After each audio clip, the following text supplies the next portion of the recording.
hoje eu quero compartilhar algo com você, tem muito a ver com essa canção.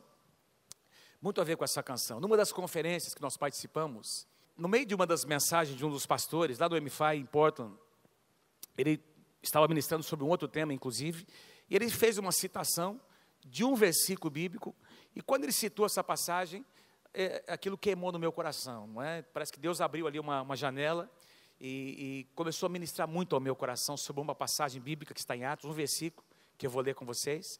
E ele continua a mensagem dele, ele não ministrou exatamente sobre isso, ele continuou pregando, mas naquele momento Deus colocou algo começou a queimar no meu coração. E nos dias que sucederam, Deus foi acrescentando algumas coisas, e eu vou compartilhar com vocês o que é fruto dessa ministração de Deus ao meu coração, que eu creio que é uma palavra de Deus para nós, para essa casa. O tema, o quarto superior. Diga comigo, o quarto superior. Vamos lá, só vocês. Pastor, o que é isso? Vocês vão entender. Daqui a pouquinho vocês vão entender. Quero ler com você aqui, Atos capítulo 1, e vocês vão entender exatamente o sentido e a aplicação prática para nós dessa expressão. Atos capítulo 1, a partir do versículo 12. Então eles voltaram para Jerusalém, os discípulos, vindo do monte chamado das Oliveiras, que fica perto da cidade, cerca de 1 quilômetro. Quando chegaram em Jerusalém, subiram ao aposento onde estavam hospedados. Subiram ao aposento onde estavam hospedados. Se você tem a sua Bíblia, a tradução atualizada diz, subiram para o cenáculo, onde se reuniam. A tradução revista e corrigida diz, foram para a sala onde estavam hospedados. Mas a melhor tradução, segundo os melhores textos gregos, é a tradução King James, inglesa, não é? Que traduz essa expressão da seguinte forma, eles subiram para o quarto superior, onde estavam hospedados. Subiram para o quarto superior, onde estavam hospedados. Põe para mim o próximo slide, por favor. Nós poderíamos, então, ler, eu consegui achar uma ilustração aí na internet, no Google, para vocês terem uma ideia do que significa isso. Naquela época, as casas, no contexto, as casas dos judeus, normalmente tinham um pavimento superior, que dava acesso por uma escada, não é? Então, as pessoas subiam, algumas casas tinham esse pavimento, onde as famílias se reuniam para comer. Então, na parte de baixo, as pessoas dormiam, tinham, não é? Enfim, tinham seus afazeres como família, sua convivência, enfim, os quartos ficavam embaixo, e em cima, eles se reuniam para comer, a família, e quando vinha alguém de fora também, né, alguns hóspedes, eles participavam da refeição, normalmente nesse ambiente de cima da casa. A gente poderia ler o versículo 13 do capítulo 1 de Atos, dessa maneira, substituindo ali aquela palavrinha, não é? Quando chegaram, os discípulos subiram ao quarto superior, onde estavam hospedados.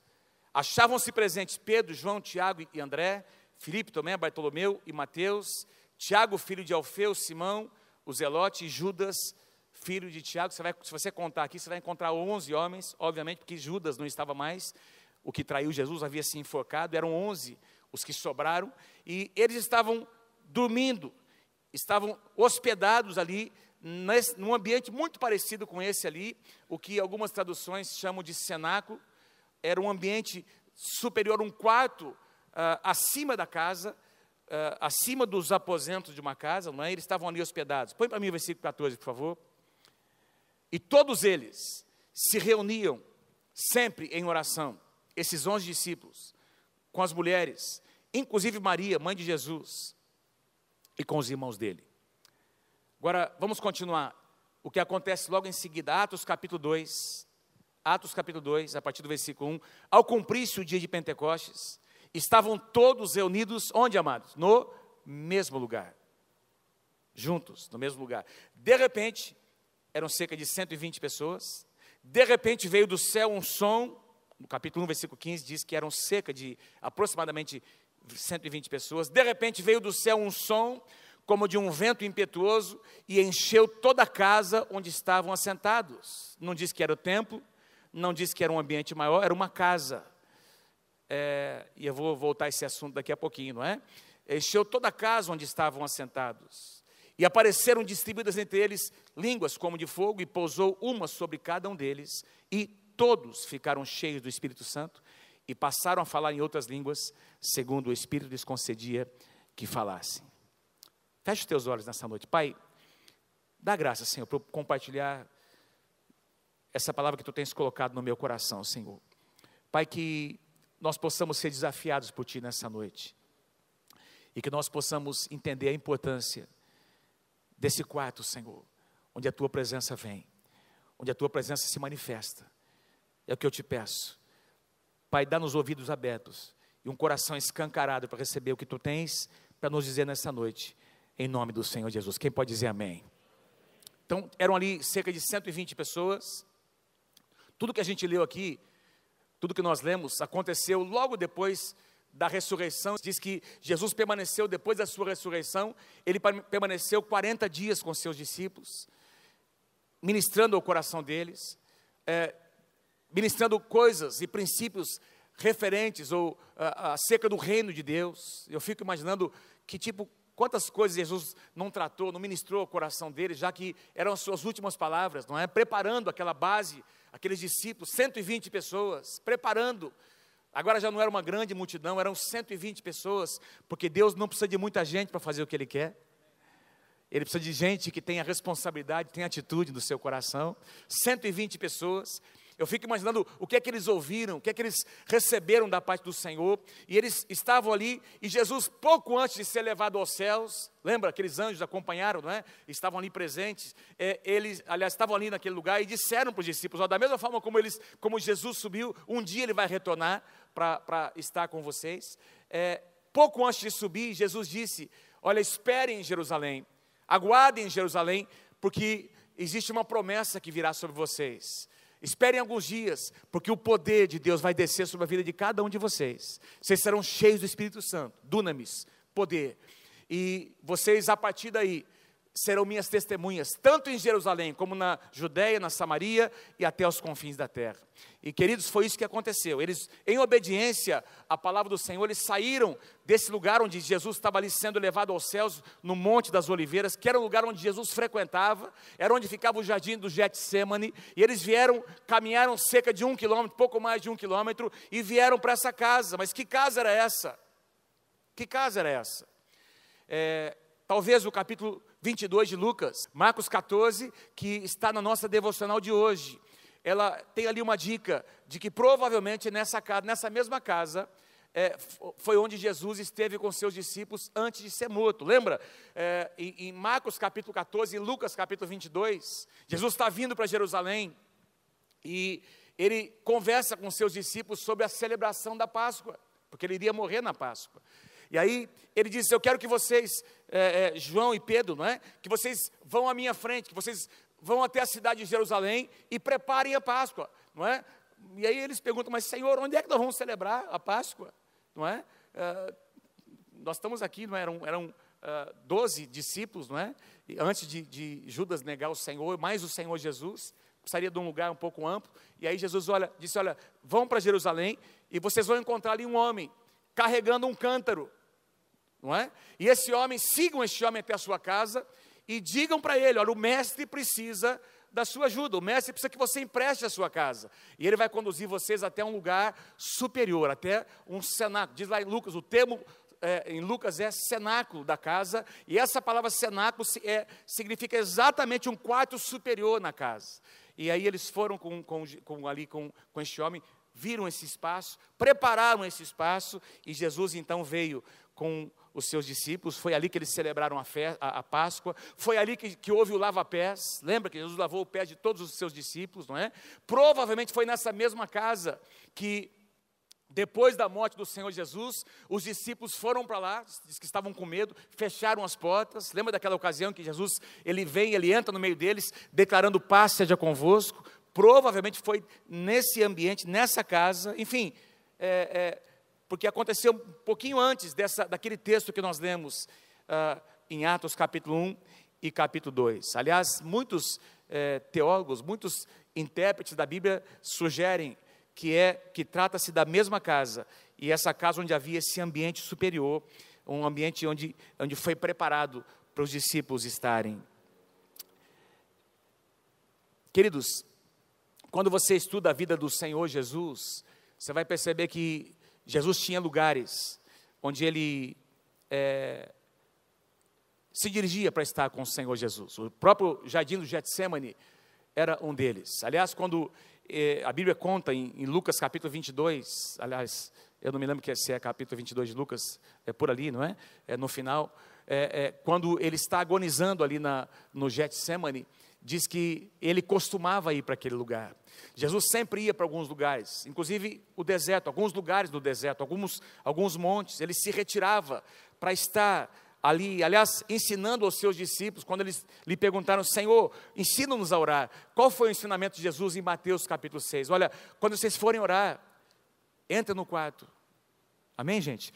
Entra no quarto, vai lá num espaço especialmente preparado, fecha a porta, fica lá em secreto, entra num lugar secreto, e o Pai que ouve vocês em secreto, Ele vai ouvir a sua oração, Ele vai ouvir o seu clamor, e Ele vai responder a sua oração.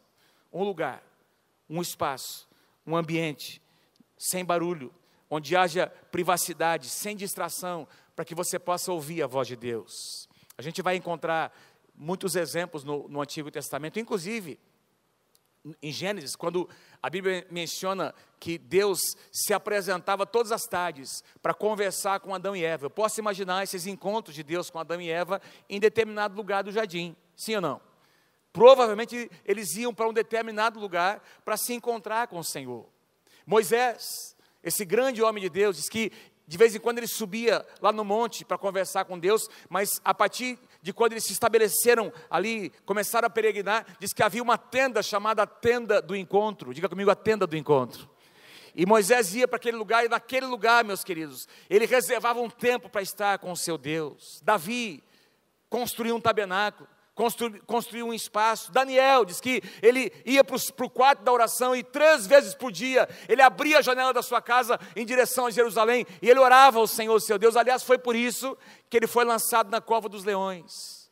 Nós encontramos vários exemplos de homens de Deus que tinham um lugar, diga comigo, um lugar onde Deus fala, um ambiente preparado para isso. Mas o exemplo que eu quero citar a vocês é o exemplo do profeta Eliseu.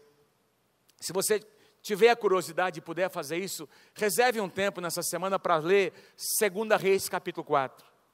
2 Reis capítulo 4 conta a primeira história daquela viúva que teve o seu azeite multiplicado, e logo em seguida conta ali a história de uma mulher cujo nome nem é citado, e a Bíblia chama essa mulher a mulher sunamita.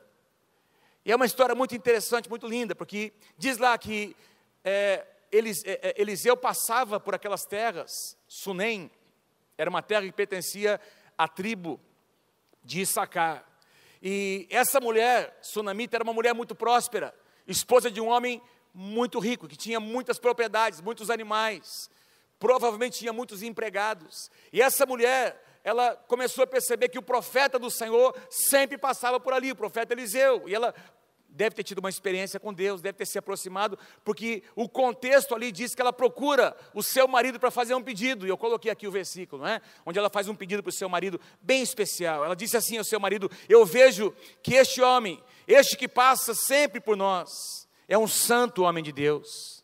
E olha o que ela diz, olha o que ela pede para o seu marido: façamos-lhe, pois, em cima, um pequeno quarto, em cima da nossa casa, um pequeno quarto, obra de pedreiro, e ponhamos nele uma cama, uma mesa, uma cadeira e um candeeiro, um candelabro, para que quando ele vier à nossa casa, ele possa se retirar para esse lugar, para estar ali.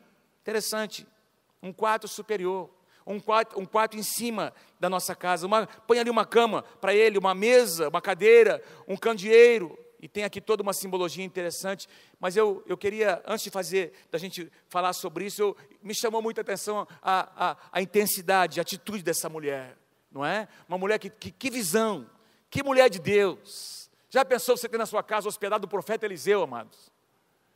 O profeta Eliseu, de vez em quando passando para estar com você, comendo na sua casa e ficando ali alguns dias. Quem gostaria de ter o profeta da porção dobrado na sua casa de vez em quando, não é? E essa mulher, ela faz algo, ela provoca. E ela experimentou milagres na sua vida, porque ela teve uma atitude. Deus quer honrar a tua atitude. tem algumas coisas que vão acontecer depois que eu e você agimos em fé.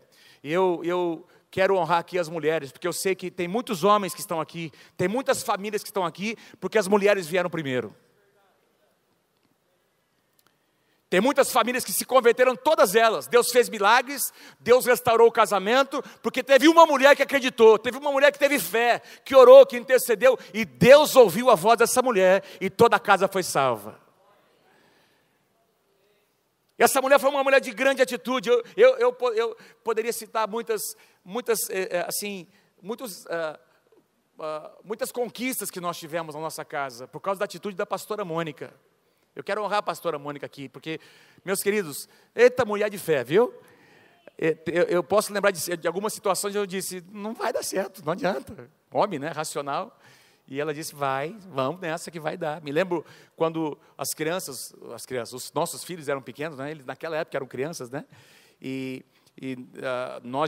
estavam estudando numa escola, o Pedro já estava na escola, e agora a Ana precisava entrar, depois o André veio depois, não é? Foi assim, né, bem? A Ana já estava estudando? A Ana e o Pedro já estavam estudando, né? Ok. Eram bem pequenos, e eu me lembro que sempre foi um sonho nosso que os nossos filhos pudessem estudar inglês, para eles poderem ter as experiências que eles estão tendo hoje. Hoje eles estão visitando muitos lugares, saindo para viagens missionárias, e eles têm influência de inglês, porque algo foi semeado. Era um sonho nosso, que eles pudessem estudar inglês, mas era muito caro. Então, me lembro quando essa escola veio para se estabelecer em Londrina, uma escola internacional, e a Mônica disse, vamos lá ver. Eu falei, bem, não dá, está fora da nossa realidade. Mas nós fomos lá, né? Na fé da pastora Mônica, nós fomos lá. Quando eu ouvi o valor da mensalidade, irmão, eu falei, bem, não dá, desiste, chega. E ela disse, vamos orar, vamos colocar diante do Senhor, porque eu creio. Não é? E para resumir a história, a diretora, a dona, a proprietária da escola, teve uma reunião lá em São Paulo, e essa escola estava vinculada à Unesco, né? A Unesco, e por causa desse vínculo, a escola tinha que oferecer algumas vagas, algumas bolsas, e ela chamou, porque ela se lembrou da Mônica, ligou para a Mônica e disse, olha, eu tenho que oferecer algumas vagas, e eu quero oferecer para os seus filhos. E eu me lembro que a bolsa que nós ganhamos, nós pagamos menos do que iríamos pagar no outro colégio, que nós já tínhamos uma bolsa lá. E os nossos filhos puderam cursar, foram praticamente alfabetizados no inglês, por causa dessa mulher de fé. Não é? E eu tenho certeza que tem muitas mulheres de fé aqui dentro, que Deus está levantando neste lugar. E tem muitas conquistas, que têm chegado à tua casa, e que vão chegar, porque tem uma mulher de Deus que mora ali. Eu quero declarar em nome do Senhor Jesus, que Deus levante as suas mulheres, as mulheres de fé nessa casa. Mulheres de fé, que vão atrair o favor de Deus para a sua casa, em nome do Senhor Jesus. Foi o que essa mulher fez. Não é? E interessante, um quarto superior, onde o profeta pudesse se retirar, ter privacidade. Olha o cuidado dessa mulher. Mas o que me chama a atenção, um quarto, num lugar onde houvesse uma cama para o profeta descansar. Ali, naquela época, o ministério de Eliseu era um ministério itinerante. Era na caminhada, não tinha carro, não tinha outra forma senão caminhando. Eram quilômetros e quilômetros que eles andavam para profetizar a palavra, mas ele sabia que ali agora ele teria um lugar para descansar, não é? Para buscar Deus, uma cadeira, uma mesa. Interessante, para, quem sabe, Eliseu poder escrever algumas coisas, algumas inspirações que Deus estava dando a ele, visões. Não é? Para um dos profetas, Deus disse, escreve a visão, para Abacuque, se não me engano. E quem sabe, queridos, algumas das coisas que nós podemos ler hoje foram escritas, não é? Pelo moço de Eliseu, que sempre estava acompanhando Geazi, nessa mesa, que essa mulher ofereceu ali. Vamos colocar uma mesa, vamos colocar ali um lugar para ele escrever, para ele poder conversar com Deus, não é? E orar estrategicamente. Uma lamparina, um candelabro. E essa mulher, queridos, experimentou milagres. Sabe que ela era estéril, e a Bíblia diz que ela foi curada por Deus, porque o profeta disse, o que é que eu posso fazer por ela? E eles descobriram que ela era estéril, e porque Eliseu, o homem de Deus, estava ali, ele liberou uma palavra sobre ela, e ela foi curada da sua esterilidade. Nasceu um filho, esse filho cresce, não diz quantos anos ele tinha, passa por uma enfermidade, ele morre. Essa criança morre, essa mulher vem, se coloca, abre o seu coração para o profeta. Lembra essa imagem? Eliseu vem, retorna, põe aquela criança no leito, ali naquela mesma cama onde Eliseu dormia. Eliseu se coloca sobre a criança e libera uma palavra. Essa criança ressuscita, meus irmãos.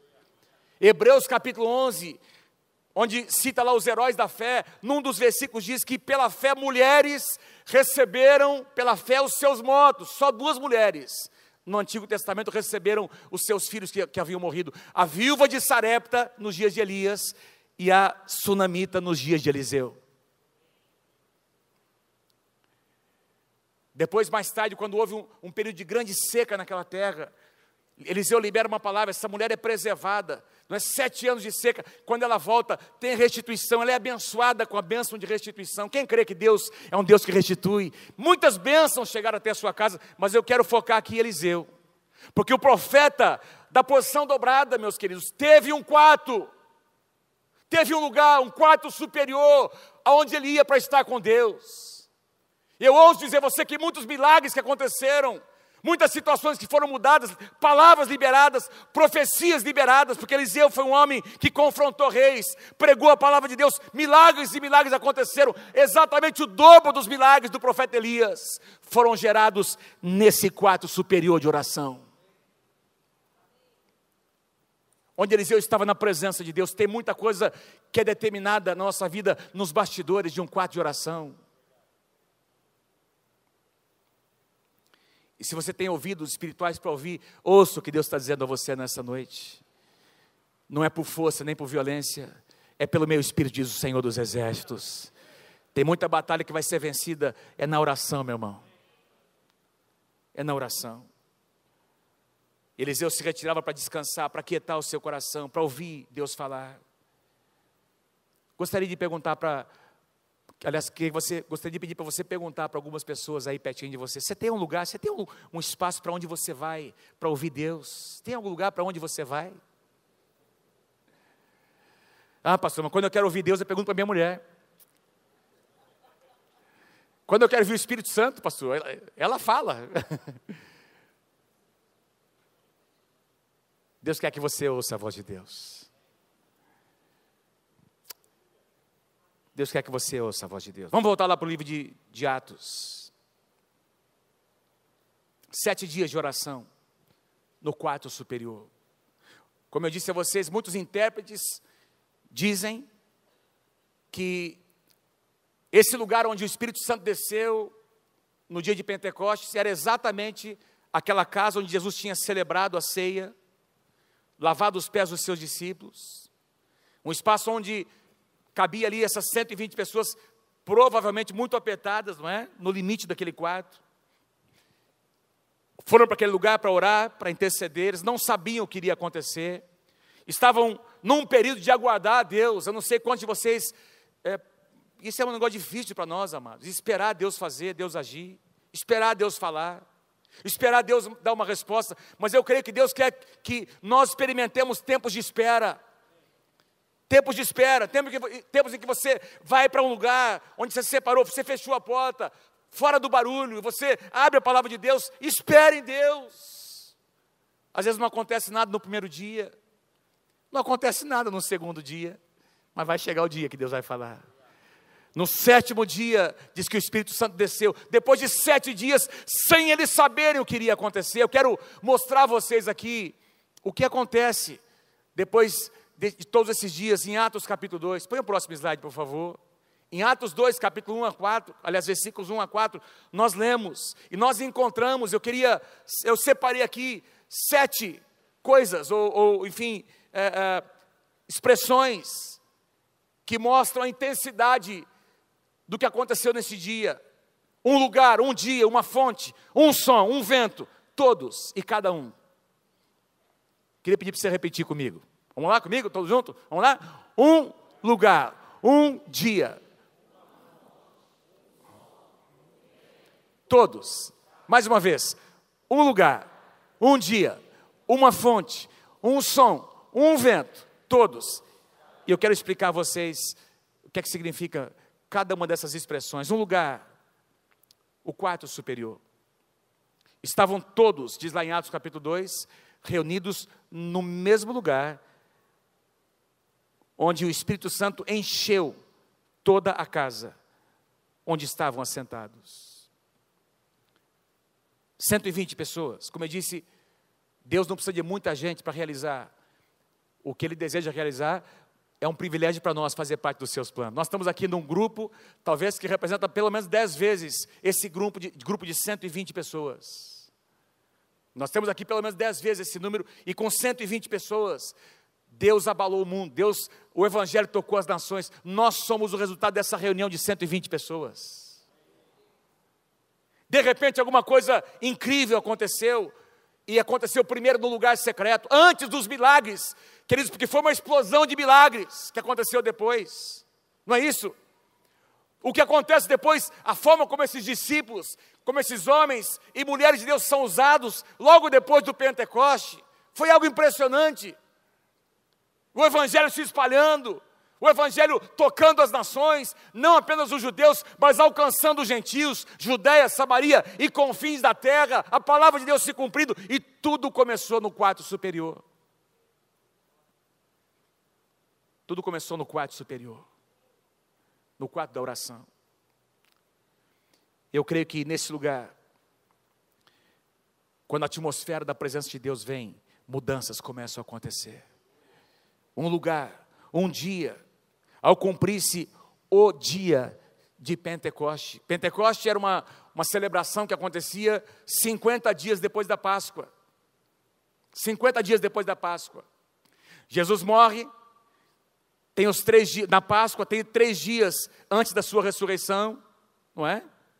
Então, 3 dias, Jesus fica mais 40 dias com seus discípulos, 40 mais 3, 43 dias, 7 dias de oração no cenáculo, no lugar superior, no quarto superior, fazem então 50 dias Pentecoste, no dia de Pentecoste, 50 dias depois de celebrar a Páscoa lá no Egito, Moisés recebe as tábuas da lei, lá no Monte Sinai, 50, uma festa estabelecida exatamente no dia de Pentecoste, e eu tenho certeza que eles nem se davam conta disso, amados, eles nem tinham percebido, que naquele dia, não é?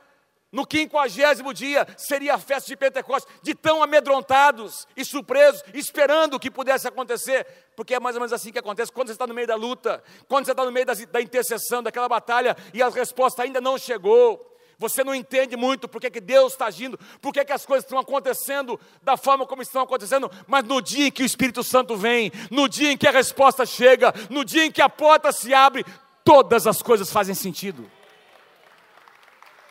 Tudo começa a fazer sentido. E aí você olha para trás. Quando Deus se manifesta, quando Deus fala, quando Deus responde, e você começa a se lembrar, agora eu sei, por que que eu passei por aquilo, por que que Deus permitiu aquela situação, hoje eu estou entendendo, tudo começa a fazer sentido, porque a presença de Deus vem e preenche todas as coisas. Quando nós estamos no meio da trajetória, do processo, é difícil entender a forma como Deus age, mas Deus está agindo. Parece que eu estou cercado pelos meus inimigos, mas eu vou continuar guerreando. É dessa forma que eu vou ganhar as minhas batalhas, é na oração, porque eu creio, eu sei, eu tenho certeza que Deus vai responder as minhas orações, eu tenho certeza que Deus continua no controle de todas as coisas, e daqui a pouquinho eu vou entender. Certa ocasião, aliás, o salmista Davi declarou, por que você está batido a minha alma? Por que você está perturbada dentro de mim? Espera em Deus, minha alma, pois eu ainda o louvarei. No dia do livramento, eu vou louvar o Senhor, eu vou engrandecer o seu nome. Deus vai estabelecer um memorial, foi pregado sobre isso. Aquela situação, aquela resposta, aquela porta que vai se abrir, se tornará um memorial na minha vida. E aí você vai perceber o antes e o depois. Antes de Pentecostes, é uma linha demarcatória, homens medrosos, arrogantes, não é isso? Rudes, egoístas, não é? Pedro foi o primeiro que negou, foi o primeiro que disse que não negaria, foi o primeiro que negou, e não só negou Jesus, mas praguejou sobre ele. Mas depois do Pentecostes, meu irmão, Pedro foi o primeiro que se levantou para pregar, e uma pregação de Pedro, 3.000 pessoas se convertem. Porque quando a presença de Deus vem, mudanças acontecem. Tem mudança que acontece, eles não eram perfeitos ainda, claro que não, mas agora estavam cheios do Espírito Santo, cheios do poder de Deus. O dunamis havia tomado conta do seu coração. E eu ouvi algo interessante, nós ouvimos numa dessas conferências que nós participamos, o pastor Bill Johnson, pregando, ele disse algo interessante, que eu nunca tinha ouvido. Ele disse: olha, a experiência do novo nascimento é uma experiência pessoal, individual, dentro do coração do homem, que vem para salvar, não é todo aquele que invocar o nome do Senhor, será uma experiência dentro do coração. Mas o batismo no Espírito Santo, o revestimento, ela vem no sentido de transbordamento, e ele toca fora. Ele alcança as pessoas que estão de fora. Nós somos revestidos para abençoar. Quando Deus nos reveste, Ele ministra dons espirituais, capacitação sobrenatural, para nós fazermos o que nós não conseguíamos antes. E aí cresce a nossa influência. Amém? Alguns de vocês aqui, Deus colocou você num lugar, numa empresa. Deus, você é uma pessoa chave naquele lugar, e quando você é revestido pelo Espírito Santo, quando você tem experiências sucessivas no quarto superior, Deus vai usar você naquele lugar, Deus vai aumentar a tua influência. Deus começou a usar Pedro, Deus começou a usar esses caras, quem eram esses caras, gente? De repente o poder de Deus toma conta do coração deles, eles são transformados pelo poder de Deus. Se tem algumas áreas em que você se sente enfraquecido, e eu também, é porque está faltando um pouquinho do quarto superior.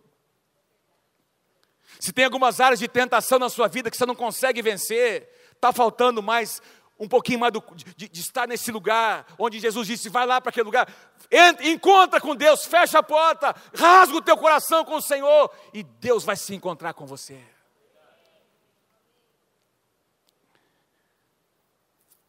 Louvado seja o nome do Senhor. Tudo passou a fazer sentido quando o Espírito Santo desce. Agora nós entendemos o que era aquela promessa. O que é que significava aquele dunamis? Dunamis, poder, dunamis, vem da mesma raiz da palavra dinamite. Explosão. E é o que aconteceu a partir dessa experiência. Os discípulos, quando estavam... Alguns discípulos no caminho de Emaús, logo depois da ressurreição do Senhor, diz que tinha 2 discípulos indo para um lugar que ficava a cerca de 11 quilômetros de Jerusalém. Estavam lá conversando sobre o que havia acontecido. De repente Jesus entra na parada, na conversa, na caminhada, uma caminhada de alguns quilômetros, ou seja, esse negócio de caminhar é bom, viu, irmãos? Amém? Faz bem, eu estou precisando fazer uma caminhadinha agora, depois dessas viagens, né? Voltar a caminhar. E Jesus entra na conversa, nessa caminhada com eles. E diz que ele começa a falar sobre as profecias do Antigo Testamento. Esses caras não estavam entendendo. Para resumir a história, entraram na cidade. Quando Jesus parte o pão, a presença de Deus vem. Os olhos desses homens são desvendados. Eles entendem. É por isso que o nosso coração estava queimando. E a gente não conseguia entender. Às vezes é assim, no meio da batalha, às vezes o coração está queimando. Tem coisas que nós não conseguimos perceber. Meu irmão, mas vai chegar o dia. Vai chegar o dia em que a resposta vai vir, a presença de Deus vai se manifestar, e todas as coisas vão fazer sentido.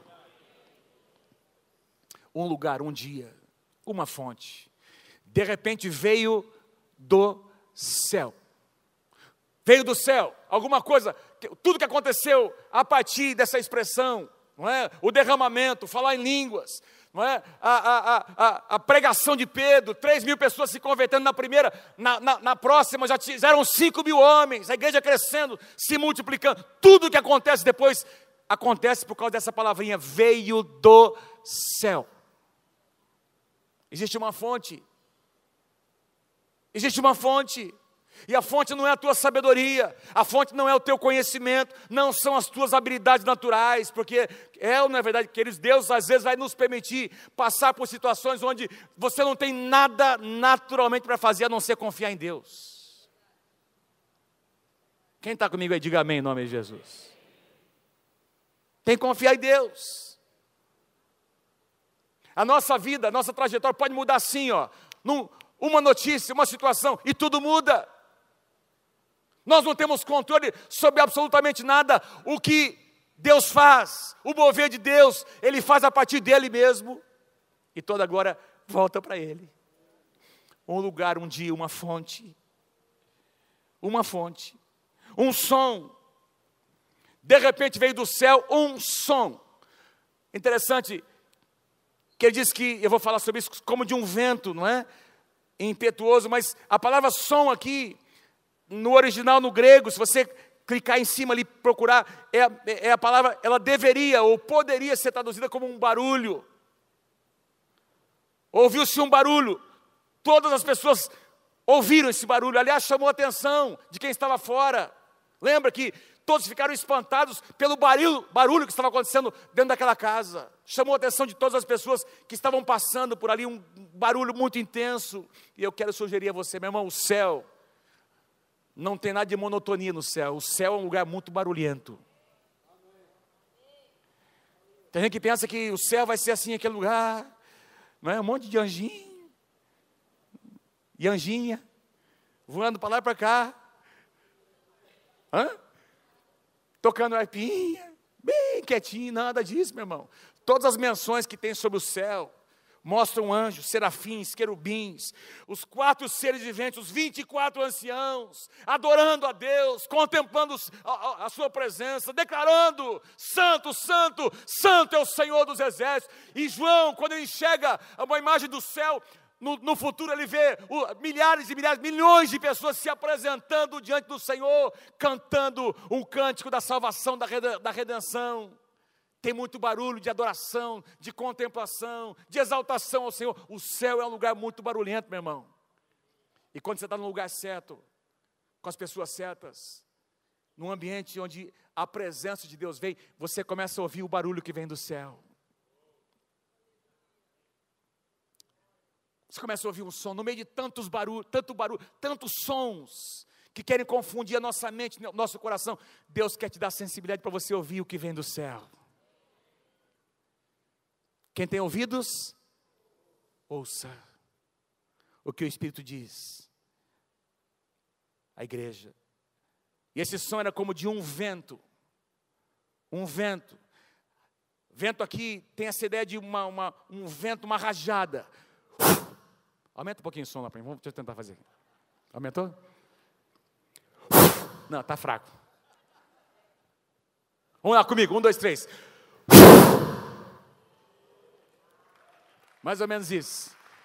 De repente veio do céu um som como de um vento e encheu aquela casa. Vocês dizem assim: pastor, mas um vento desse destrói tudo. Não sei quem aqui já esteve num lugar onde bateu uma tempestade, uma rajada de vento, não é? A imagem que a gente tem é de um vento, esse vento vai destruindo tudo, mas não o vento que vem de Deus. O vento que vem de Deus vem para colocar as coisas em ordem. Eu fui procurar a primeira menção da palavra vento na Bíblia, está lá em Gênesis, logo depois do dilúvio. Diz que havia parado de chover e chegou o dia agora das águas descerem. Sabe o que Deus fez? Deus soprou um vento sobre a face da terra. E as águas desceram, e o que era caos, voltou a ficar em ordem novamente, porque o vento de Deus soprou.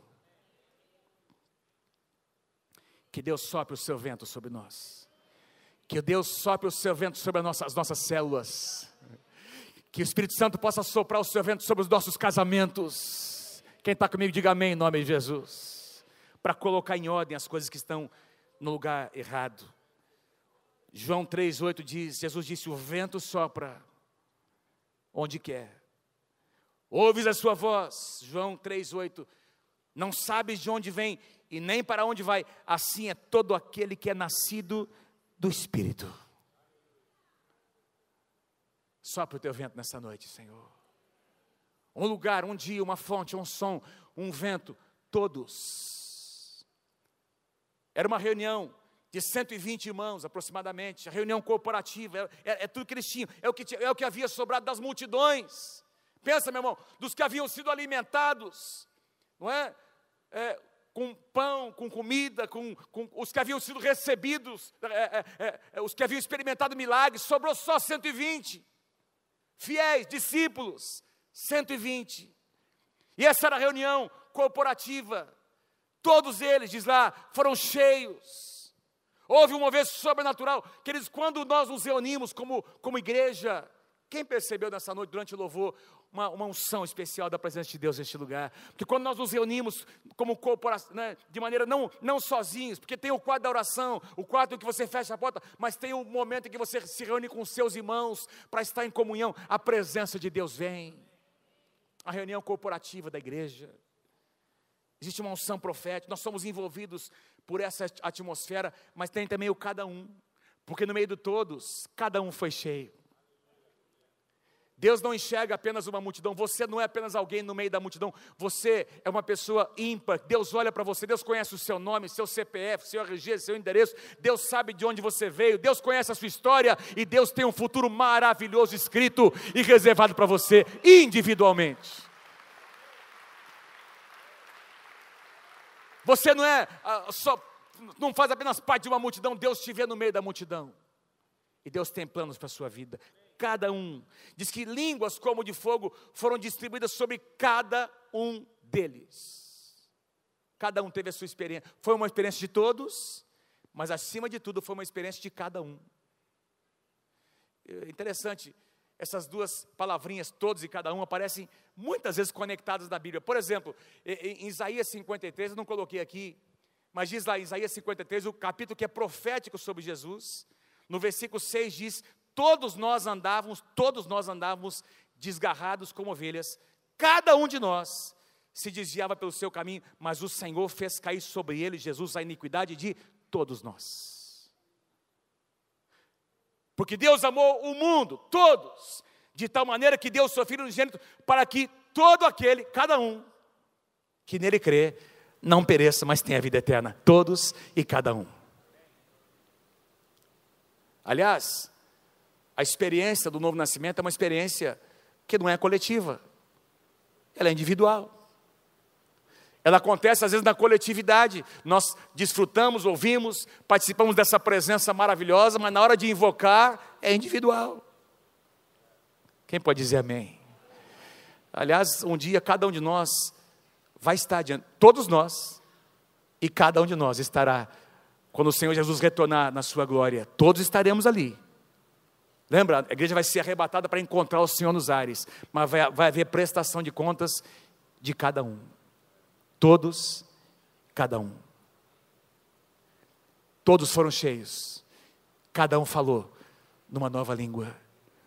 E eu comentei aqui hoje de manhã, eu respeito muito o legado que nós recebemos dos nossos pais. Eu estou aqui pregando para vocês, porque eu tive um pai e uma mãe que cuidaram de nós, nos guardaram, nos protegeram, eu e meus irmãos. Mas eu tive que ter as minhas experiências pessoais. Eu tive as minhas crises, os meus questionamentos. Quando o Senhor começou a falar comigo sobre chamado, eu tinha algumas questões no meu coração muito pessoais, situações que nós tínhamos vivido como família. E eu, para falar bem a verdade para você, não queria muito esse negócio de ministério, não, irmão. Tinha feito engenharia mecânica, estava trabalhando, ganhando meu dinheirinho, tinha uma carreira pela frente, mas Deus começou a falar: é com você que eu quero conversar, eu quero te usar, e não vai dar para você continuar sendo engenheiro, não, você vai seguir o caminho do seu pai. E eu tive que ter a minha experiência pessoal com Deus, e eu estou aqui hoje pregando para vocês, porque um dia Deus encontrou comigo pessoalmente, e eu passei a ter as minhas próprias experiências. Deus vai reservar situações em que vai ter muita gente perto de você, Deus vai colocar amigos, Deus vai colocar igreja, Deus vai colocar célula, líder, pastor, pessoas que te amam, mas lá no final de tudo, você vai ter situações que você vai precisar passar, para ter a tua experiência com Deus, de entrar no quarto superior, e ouvir Deus falar com você. Quantos entendem o que Deus está dizendo nessa noite? Um lugar, um dia, uma fonte, um som, um vento, todos e cada um. Você pode dar um aplauso ao Senhor Jesus nessa noite?